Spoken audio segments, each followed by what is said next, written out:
नमस्कार दोस्तों। दुनिया एक ऐसी संकट से गुजर रही है कि आने वाले वैश्विक स्तर पे राजनीतिक और सुरक्षा पूरे तरह से बदल के रख देगी। ये मिडिल ईस्ट का जो तनाव है, संघर्ष है, आने वाले समय में वैश्विक अर्थव्यवस्था पे इसका असर देखने को मिलेगा।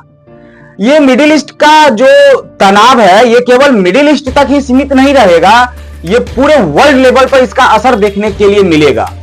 आखिर ये तनाव शुरू कैसे हुआ, ये टकराव कैसे शुरू हुआ, आज हम इसकी चर्चा करेंगे।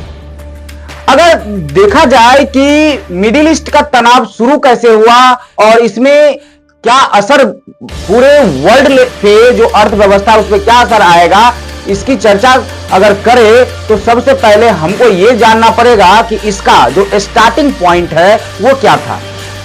दोस्तों, आपको पता होगा कि इजराइल और अमेरिका ईरान को अक्सर ये बात को लेकर के ब्लेम कर रहा था कि भाई तुम परमाणु हथियार बना रहा है।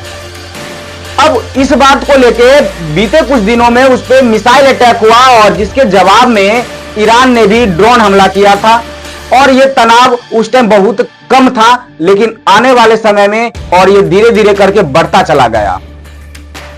इसके बाद अगर देखा जाए तो आप देखिए कि खिमनई साहब को मार दिया गया और वहां का जितना भी टॉप कमांडर लीडर था सबको मार दिया गया और अब ये संघर्ष इतना हद तक बढ़ गया है कि वैश्विक स्तर पर इसका असर देखने के लिए मिल गया।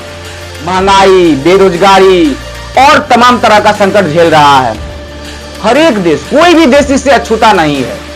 इस संकट का सब देशों पे, सब देशों की अर्थव्यवस्था पे कुछ ना कुछ असर देखने के लिए मिला है। तो अगर इस संकट की शुरुआत की बात, एक तो आरोप था कि बना रहे हैं आप परमाणु हथियार और उस पे ठिकानों पे हमला कर दिया गया था और यह कहा गया था कि हमने ईरान के परमाणु अड्डों को तबाह कर दिया।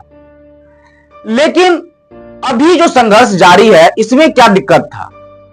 क्या ईरान ने किसी को उसकाया कि जो आप मेरे साथ युद्ध कीजिए? ऐसा बिल्कुल नहीं था।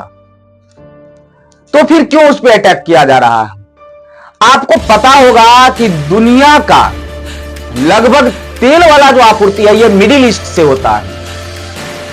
अगर वैश्विक अर्थव्यवस्था पे इसका असर अगर आएगा तो वो तेल के वजह से आएगा, सुरक्षा के वजह से आएगा और इसका कहीं ना कहीं रिस्पॉन्सिबल अगर देखे तो अमेरिका भी है। अब उस समय एक समय था जब यूएन को बनाया गया था और यह कहा गया था कि भाई आप विश्व में शांति, अमन शांति को बनाए रखें, लेकिन आज इसका कोई फायदा नहीं नजर आ रहा है, कोई कुछ बोल ही नहीं रहा है।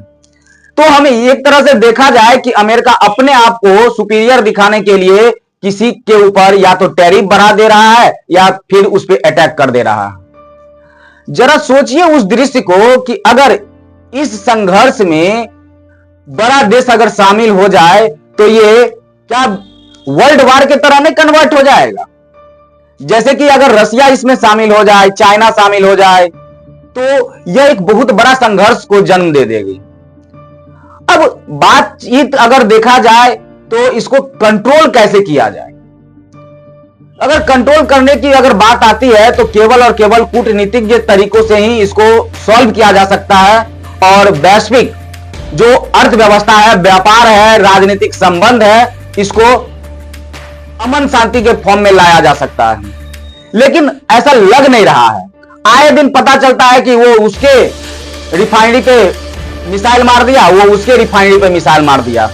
कहीं कहीं पे जो वाटर रिसोर्स का जो प्रॉब्लम था, जो दिक्कतें थी, वहां पे आए दिन सामने आ रहा है। क्योंकि वहां पे वाटर रिफाइनरी पे मिसाइल मार दिया गया और वहां पे आम सिविलियंस जो है उसको दिक्कत होने लगी। युद्ध जब होता है तो खास करके जो प्रॉब्लम फेस करता है वो आम सिविलियंस होता है। मारे जाने वाले में सबसे अधिक वहां का आम सिविलियंस होता है। नेचुरल रिसोर्स का या फिर आप वहां का जो ह्यूमन रिसोर्स का है या जो भी रिसोर्स है उसका तो नुकसान होता ही होता है, लेकिन आम सिविलियंस, ह्यूमन रिसोर्स का सबसे ज्यादा नुकसान होता है।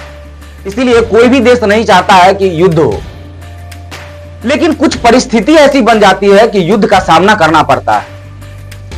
अब देखें कि अमेरिका के जो राष्ट्रपति जी जो हैं डोनाल्ड ट्रंप चाचा, ये जब से बने हैं तब से पूरे वर्ल्ड पे देखते हैं कि खलबली टाइप का मचा हुआ। कभी टैरिफ वाला मामला था, कभी अभी युद्ध देख रहे हैं, ईरान और रसिया का युद्ध देखे, अफगानिस्तान पाकिस्तान का युद्ध देख रहे हैं, अभी ईरान इजराइल और अमेरिका का युद्ध देख रहे हैं।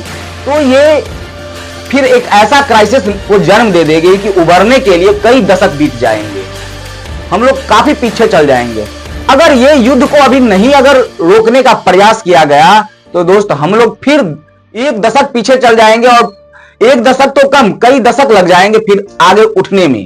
क्यों? क्योंकि अभी हम लोग मॉडर्न टाइम में जी रहे हैं और लगभग सभी देशों के पास उत्तम लेवल का हथियार है, मिसाइल है, ड्रोन है, सब एक दूसरे पे अटैक कर देगा और पता चलेगा कि कौन मरा कौन बचा ये कहना मुश्किल हो जाएगा। तो इस तरह से अगर हम लोग अगर चले तो ग्लोबल जो है ग्लोबल ट्रेड उस पर काफी असर देखने को मिलेगा। महंगाई बढ़ेगी इतना कि आदमी त्राहिमाम करने लगेगा। बहुत सारी राजनीतिक अर्थव्यवस्था बदल जाएगी इसके वजह से आने वाले समय में। इसीलिए सबसे अच्छी बात यह है कि बैठ के इस मामलों को सुलझाया जाए ताकि अमन शांति देशों में बना रहे। अगर आपको यह जानकारी अगर अच्छी लगी, जानकारीपूर्ण अगर यह वीडियो आपको अगर लग रहा है तो आप इस वीडियो को लाइक कर सकते हैं। अगर आप चैनल पे नए हैं तो सब्सक्राइब कर सकते हैं। अगर आप इससे रिलेटेड कुछ अगर जानकारी देना चाहते हैं तो आप कमेंट में उस जानकारी को लिख के भेज सकते हैं। तो चलिए, धन्यवाद।